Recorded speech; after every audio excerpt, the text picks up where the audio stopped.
এক সাহাবী এসে বলছেন, ইয়া রাসূলুল্লাহ আউসিনি, আমাকে আপনি একটু উপদেশ দেন। নবী করিম সাল্লাল্লাহু আলাইহি ওয়াসাল্লাম বলেছেন, লা তাগদাব, তোমার জন্য উপদেশ হলো তুমি রাগ করবা না।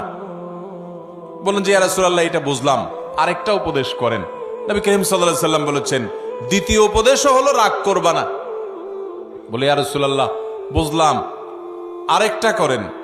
নবী করিম সাল্লাল্লাহু আলাইহি ওয়াসাল্লাম বলেছেন, লা তাগদাব, তৃতীয় উপদেশও তোমার জন্য একটাই, যে রাগ করবা না।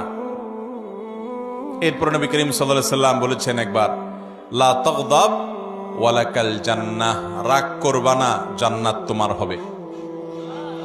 রাগ করবা না, জান্নাত তোমার হবে।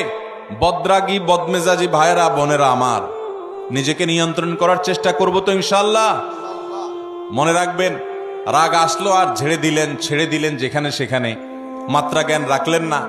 কার সামনে কোন জায়গায় কতটুকু রাগ ছাড়া যাবে, কতটুকু রাগ ছাড়লে আপনার মুখ খারাপ হবে না, আপনার দ্বারা আল্লাহর হারাম কাজ হবে না, গুনাহ হবে না, আল্লাহর সীমা লঙ্ঘন হবে না, সেই মাত্রা জ্ঞান রেখে পরিমাপ করে করে রাগ জাহির করতে হবে, নিজেকে নিয়ন্ত্রণ করতে হবে।